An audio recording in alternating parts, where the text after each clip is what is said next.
Shalom saudara, kita patut bersyukur kalau kita masih diberi kesempatan untuk beribadah di dalam hadirat Tuhan.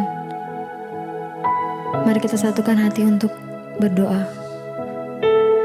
Bapa di dalam kerajaan surga, kami mengucap syukur untuk segala kebaikan-Mu yang boleh kami alami. Kalau kami masih boleh ada sampai hari ini, kami masih boleh menyembah dan memuji Engkau. Itu semua karena anugerah-Mu saja Tuhan. Hadirlah di ibadah kami Tuhan. Penuhi kami dengan hadirat-Mu. Engkau yang jauh lebih tahu apa yang terbaik untuk setiap kami Bapa. Kami mau percayakan seluruh hidup kami. Engkaulah penolong kami yang setia. Kau lebih tahu yang terbaik bagiku.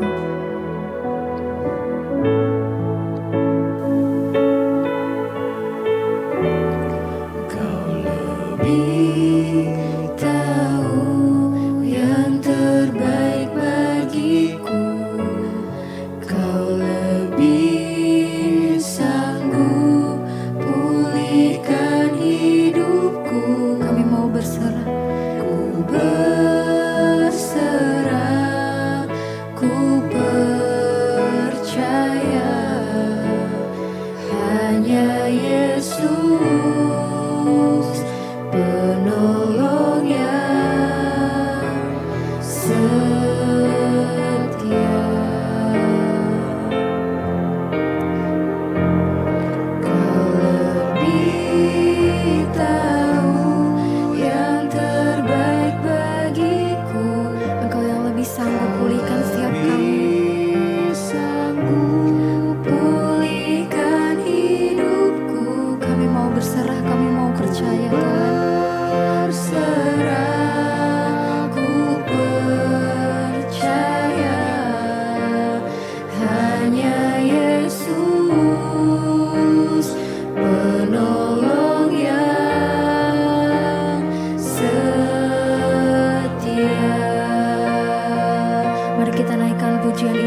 kebaikan-Mu di dalam hidup setiap kami Tuhan. Segenap hati kami mau bawa, kami mau persembahkan Tuhan. Menyembah-Mu Yesus, ku bersyukur padamu. Dengan apa kan ku balas segala kebaikan-Mu, segenap hatiku menyembah-Mu Yesus, ku bersyukur padamu selamanya.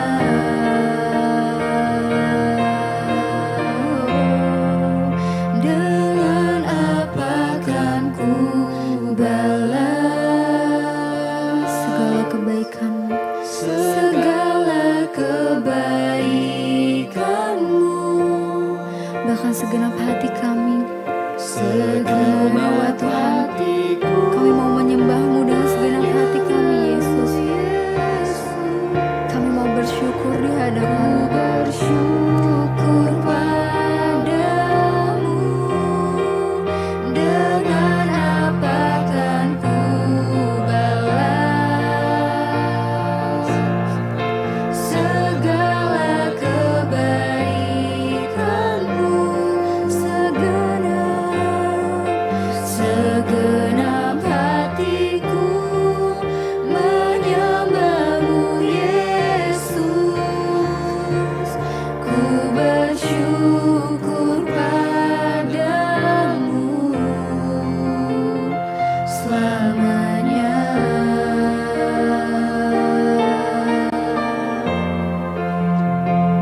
Selamanya.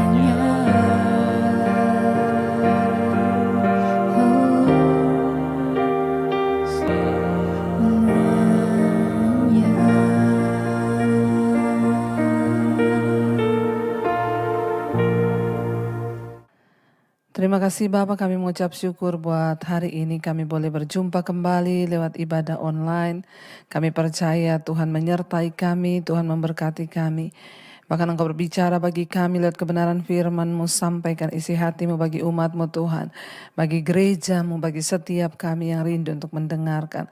Karena itu kami membuka hati kami bagi firman Tuhan. Di dalam nama Tuhan kami Yesus Kristus, kami sambut kebenaran firman-Mu. Haleluya.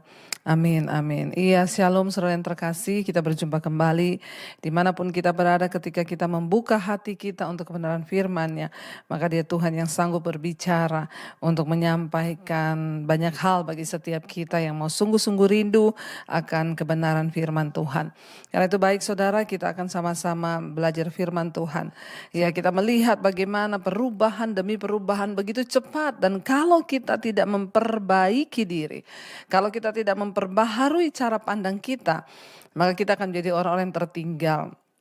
Mari kita ubah cara pandang atau paradigma kita, saudara, menjadi paradigma yang baru di dalam Kristus. Saya ingin kita sama-sama membaca dulu dalam Injil Matius pasal yang ke-6 tentang apa yang Yesus katakan tentang cara pandang. Injil Matius 6 ayat yang ke-22, Injil Matius pasal 6 ayat yang ke-22 dan ayat 23. Firman Tuhan berkata di sana, mata adalah pelita tubuh. Jika matamu baik, teranglah seluruh tubuhmu. Jika matamu jahat, gelaplah seluruh tubuhmu. Jadi, jika terang yang ada padamu gelap, betapa gelapnya kegelapan itu. Sekali lagi, Matius 6 ayat 22, mata adalah pelita tubuh. Jika matamu baik, teranglah seluruh tubuhmu. Jika matamu jahat, gelaplah seluruh tubuhmu. Jadi jika terang yang ada padamu gelap, betapa gelapnya kegelapan itu. Saudara, Yesus sedang berbicara tentang mata sebagai alat untuk kita memandang. Ya, Yesus berkata mata itu pelita tubuh, Bagaimana cara kita memandang? Bagaimana paradigma kita itu akan menentukan hidup kita, dengan kata lain firman ini. Mata itu adalah pelita tubuh. Jika matamu baik, maka tubuhmu terang. Jalan hidupmu terang, nasibmu terang. Tetapi jika matamu jahat, maka gelap seluruh hidupmu. Masalah, persoalan, tekanan, malapetaka itu yang akan menimpa kita. Bagaimana cara engkau memandang dunia ini, itu penting saudara. Bagaimana caramu memandang setiap persoalan hidup itu juga penting saudara. Kenapa ada begitu banyak orang yang terus jatuh bangun di dalam masalah yang sama dan gak pernah lulus dari ujian mereka. Saya percaya bagi Tuhan mengubah masalah kita, memberikan jawaban bagi hidup kita itu terlalu mudah bagi Tuhan. Hanya semudah Dia berfirman semuanya selesai. Tapi apa yang menjadikan sulit Tuhan bekerja dalam hidup kita saudara? Karena cara pandang kita, paradigma kita yang salah. Kita lupa bahwa Tuhan itu turut bekerja di dalam segala sesuatu. Ketika kita menghadapi masalah dalam hidup ini, tolong saudara, mari kita memandang dengan cara pandang yang benar di setiap persoalan yang kita hadapi. Saat pandanganmu baik, kata firman Tuhan, terang seluruh hidupmu. Waktu paradigmamu baik, maka seluruh hidupmu baik. Jalan hidupmu juga baik, nasibmu juga baik. Tapi saat paradigmamu salah, maka seluruh hidupmu gelap.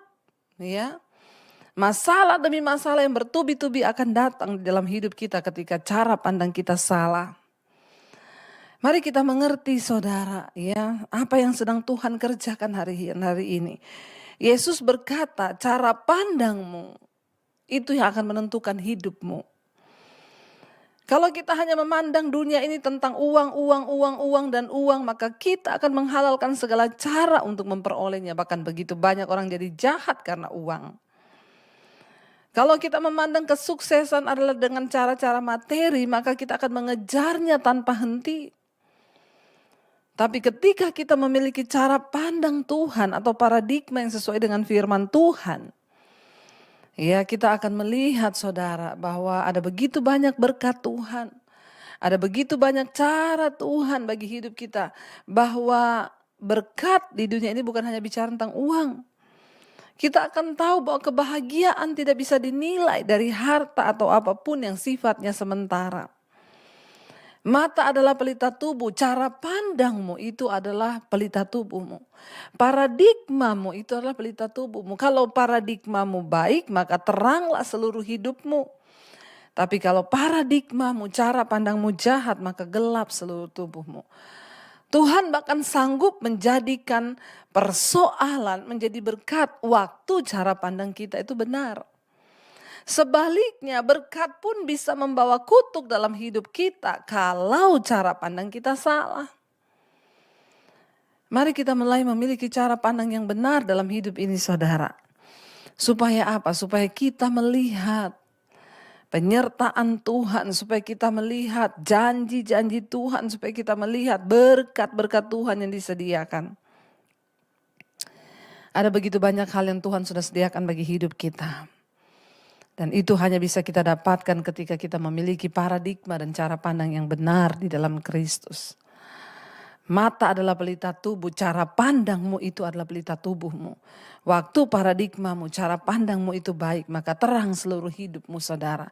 Ketika seseorang memiliki cara pandang yang benar, misalnya di dalam hal menentukan kehidupan, menentukan jodoh. Waktu cara pandangmu benar, ya engkau akan melihat kebahagiaan. Tetapi waktu cara pandangmu salah, bubar semuanya. Ketika terjadi perdebatan di dalam rumah tangga, kita selalu memandang dengan cara yang salah. Perdebatan ini berarti kita gak cocok. Kita lupa bahwa perdebatan itu justru membawa kita bisa menemukan ya apa kelemahan kita masing-masing. Dan ketika kita mencoba memperbaikinya, kita akan jadi semakin kuat.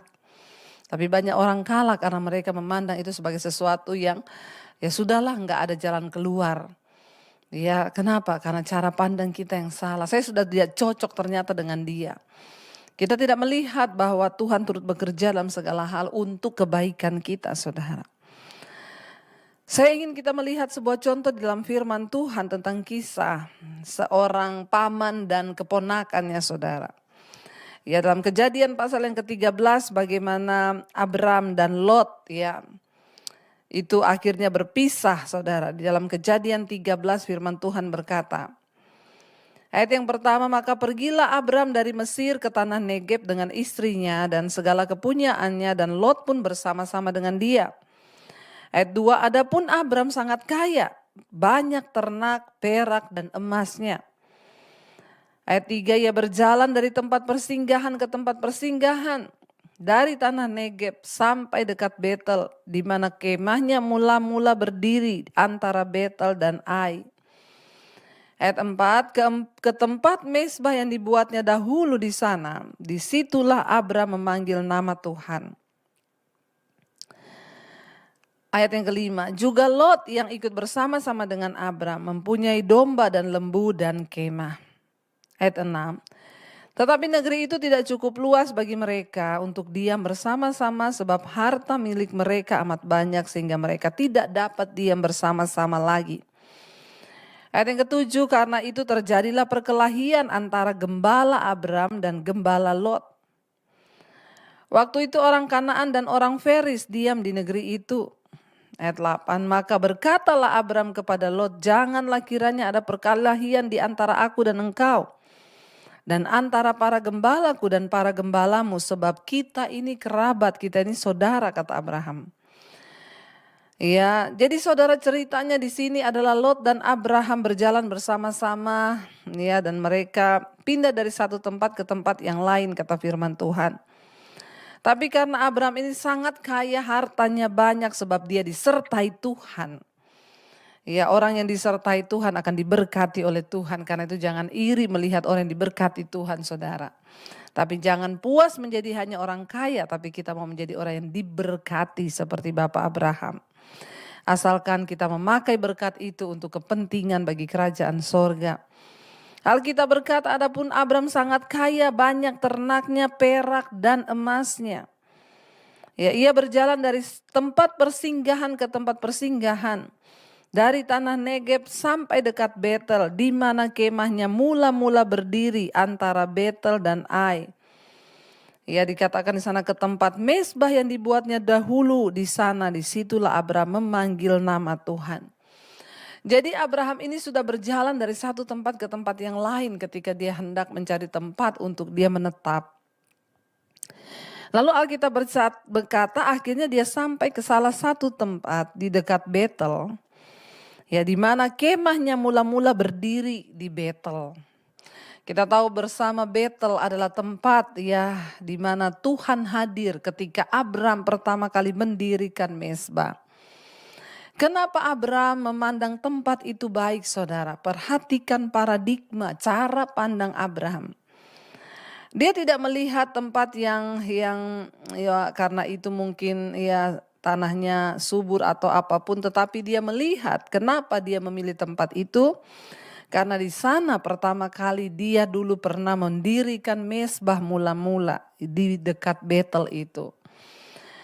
Di antara Betel dan Ai. Kenapa dia memilih tinggal di situ? Kenapa dia menentukan ya menetap di sana? Paradigmanya itu seperti apa?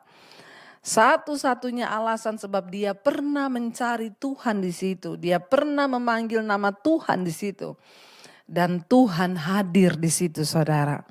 Itu yang membuat Abram menetap di tempat itu. Ya, paradigmanya yang tepat ya memilih satu tempat. Karena satu-satunya alasan adalah ada Tuhan di situ. Sehingga ya karena Abram itu sangat kaya, peternaknya banyak, juga Lot bersama-sama dengan dia, lalu terjadilah persaingan antara peternaknya Abram dengan peternaknya Lot. Dan Alkitab berkata mereka berkelahi walaupun mereka bersama-sama. Negeri itu sudah tidak cukup luas lagi bagi mereka untuk diam bersama-sama sebab harta milik mereka banyak. Ya, ayat yang ketujuh, akhirnya terjadi perkelahian di antara gembala-gembala mereka. Maka Abram berkata kepada Lot, janganlah kiranya ada perkelahian antara aku dan kamu, karena kita ini keluarga, kita ini saudara. Ya, sebagai saudara jangan ada perkelahian saudara, karena Tuhan tidak berkenan. Abraham tahu akan hal itu. Kalau ada perkelahian maka berkat Tuhan akan terhalang. Kalau ada perkelahian maka itu akan menjadi penyebab saudara ya dari kehancuran usahanya, dari kehancuran segala-galanya. Pertikaian, pertengkaran itu membawa kutuk dalam hidup manusia. Jangan suka-suka bertengkar, jangan suka-suka berantem. Apalagi suami istri, saudara bersaudara. Ya, Lot berkata kepada Abram, ya jangan ada pertengkaran. Abram berkata kepada Lot, maaf jangan ada pertengkaran karena kita ini saudara. Yang sadar duluan itu Abram loh. Dia bilang kepada Lot begitu. Ayat yang ke-9, Abram berkata, bukankah seluruh negeri ini terbuka untuk engkau? Baiklah pisahkanlah dirimu daripadaku. Jika engkau ke kiri maka aku ke kanan. Jika engkau ke kanan maka aku akan ke kiri, kata Abram. Lalu Lot melayangkan pandangnya dan dilihatnya bahwa seluruh lembah Yordan banyak airnya. Seperti taman Tuhan, seperti tanah Mesir sampai ke Zoar. Hal itu terjadi sebelum Tuhan memusnahkan Sodom dan Gomora. Sebab itu Lot memilih baginya seluruh lembah Yordan itu. Lalu ia berangkat ke sebelah timur dan mereka berpisah. Abram menetap di Kanaan, di tanah Kanaan, tetapi Lot menetap di lembah-lembah Yordan dan berkemah di dekat Sodom. Saudara, kita melihat di sini cara pandang dari Lot ini berbeda, saudara. Lot ini paradigmanya hanya melihat ya tanah yang subur, penuh dengan air, dan dia sudah membayangkan akan kemakmuran di depannya dia. Ya, tanpa berpikir panjang dia melihat sesuatu yang enak di depannya. Saudara ingat, yang enak belum tentu baik, yang baik belum tentu benar, tetapi yang benar itu sudah pasti yang terbaik. Yang enak belum tentu baik, yang baik belum tentu benar, tetapi yang benar itu sudah pasti yang terbaik. Lot hanya melihat betapa banyak airnya, subur tanahnya, dan dia sudah memiliki sebuah paradigma pandangan bahwa ya itu yang terbaik, itu akan membawa dia kepada sesuatu yang lebih baik ke depan nanti. Tanpa dia peduli bahwa tanah yang dia pilih itu adalah di lembah dekat Sodom. Saya yakin dan percaya Lot pun sudah mendengar ya, karena dia sudah lama menetap di sana. Alkitab berkata ayat 13, adapun orang Sodom itu sangat jahat dan berdosa terhadap Tuhan. Lot tahu akan keadaan itu, tetapi dia sengaja memilih di dekat tempat itu. Kenapa? Satu-satunya alasan hanyalah kemakmuran. Hati-hati, kemakmuran bukan jaminan segala-galanya, saudara. Abram melihat satu tempat, dia menetap di sana karena itu adalah tempat dekat dengan dia membangun mezbah. Adapun orang Sodom itu sangat jahat dan berdosa terhadap Tuhan. Setelah Lot berpisah daripada Abram, berfirmanlah Tuhan kepada Abram, pandanglah sekelilingmu dan lihatlah dari tempat engkau berdiri ke timur dan barat, utara dan selatan, sebab seluruh negeri yang kau lihat itu akan kuberikan kepadamu dan kepada keturunanmu untuk selama-lamanya. Abram tidak tamak, Abram tidak culas, dia tidak berkata, Lot saya sama kamu tuh lebih tua saya loh, ya jadi saya yang harus memilih lebih dulu. Enggak. Abram memberikan kesempatan kepada Lot untuk memilih sesuai dengan keinginannya. Ya, Abram mengalah, saudara. Orang yang suka mengalah itu mesti diberkati, saudara. Makanya jangan suka adu otot. Jangan suka, saudara, ya sesuatu yang ya sifatnya hanya eyel-eyelan, bahkan sampai kepada berantem.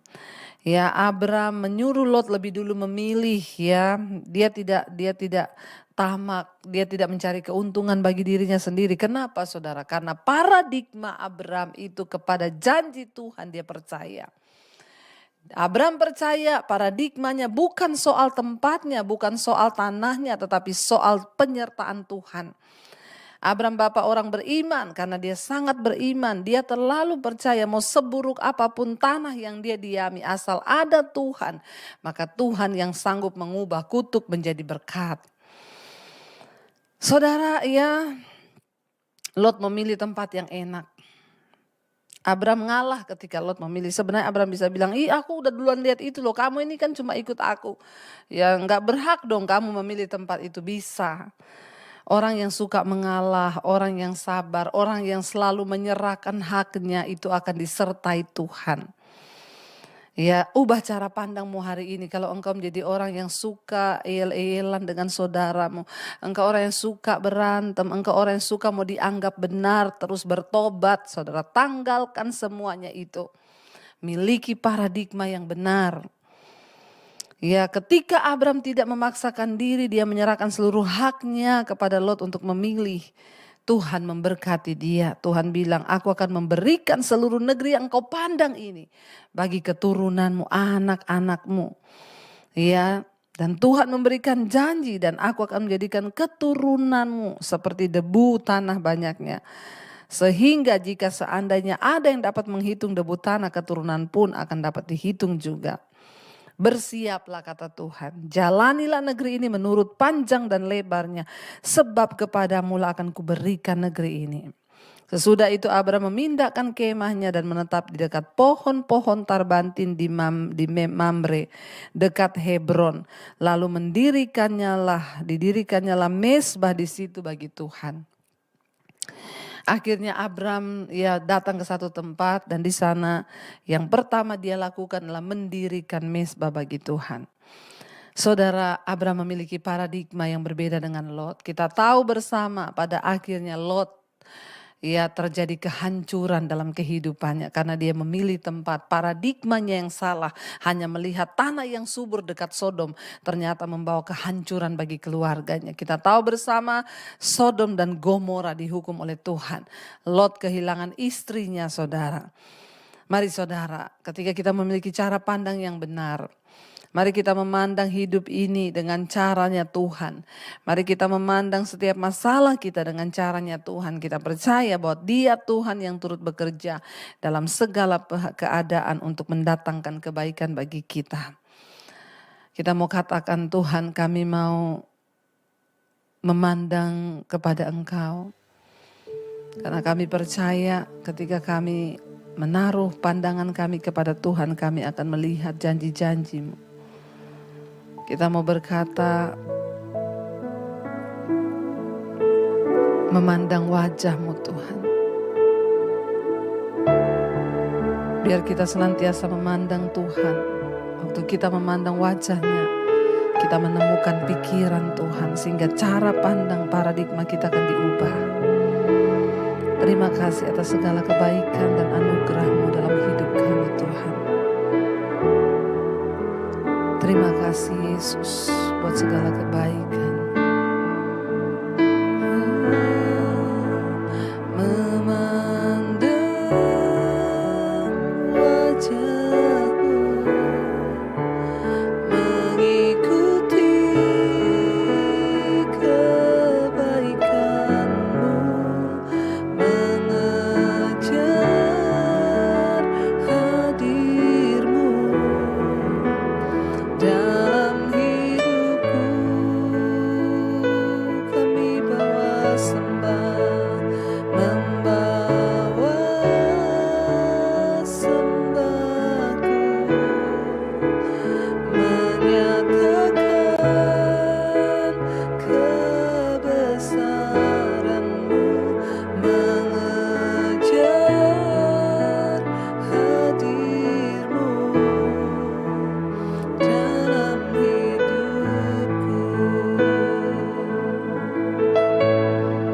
Ajar kami memiliki cara pandang yang benar atas hidup kami Tuhan, atas masalah, atas persoalan, bahkan atas setiap pilihan-pilihan hidup yang harus kami ambil. Biar paradigma kami diubahkan sesuai dengan firman Tuhan. Kami belajar dari Abraham malam ini. Dia memandang Tuhan dengan cara yang benar. Dia memandang dengan cara pandang Tuhan. Bukan soal tanahnya, bukan soal air, bukan soal apapun. Tetapi dia tahu ketika ada Tuhan menyertainya, semua keadaan bisa berubah. Kutuk dapat menjadi berkat. Berbeda dengan Lot yang melihat tanah yang subur dan hijau, yang ada di benak pikirannya, di dalam cara pandangnya, dia akan menikmati segala yang enak di sana. Dia lupa bahwa Tuhanlah yang bisa menjadikan segala sesuatu itu menjadi indah. Ajar kami melihat persoalan kami Tuhan sebagai satu hal yang Tuhan izinkan untuk membuat kami menjadi semakin indah, sehingga tidak ada yang perlu kami ragukan. Waktu penyertaan Tuhan dalam hidup kami, Tuhan turut bekerja. Berkati anak-anak-Mu, berkati umat-Mu, berkati jemaat-Mu Tuhan, mereka yang mendengarkan firman-Mu saat ini. Biar kami memiliki cara pandang paradigma yang baru. Di tahun yang baru ini kami mau terus berjalan di dalam perkenanan Tuhan. Terima kasih buat anugerah-Mu Bapa. Terima kasih buat tuntunan-Mu bagi setiap kami. Ubah cara pandang kami agar kami boleh menikmati firman-Mu. Berkati umat-Mu yang sedang mengalami masalah, persoalan, Tuhan tolong jamah dan lawat, berikan kekuatan. Berkati bangsa dan negara kami Indonesia tetap aman tentram di dalam Engkau Tuhan, perlindungan-Mu sempurna. Berkati gereja-Mu Bapa, biar anak-anak-Mu, jemaat-Mu boleh tinggal senantiasa di dalam hadirat-Mu, di dalam rencana-Mu. Terima kasih Bapa. Mari buka hati dan tangan-Mu saudara untuk menerima berkat Tuhan. Diberkati langkah dalam hidup-Mu, diberkati rumah tangga-Mu, diberkati pekerjaan-Mu, diberkati keuangan-Mu, dan apapun yang Kau lakukan dibuat Tuhan berhasil dan hidup-Mu menjadi berkat. Terimalah kiranya berkat dari Allah Bapa, cinta kasih Tuhan Yesus Kristus, penyertaan Allah Roh Kudus menyertai hidup-Mu mulai hari ini bahkan sampai kali yang kedua Tuhan Yesus datang menjemput kita. Nama-Mu tercatat di dalam kitab kehidupan, dalam nama Tuhan Yesus. Mari yang percaya berkata, amin, amin, amin. Tuhan Yesus memberkati.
Yesus, ada jawaban.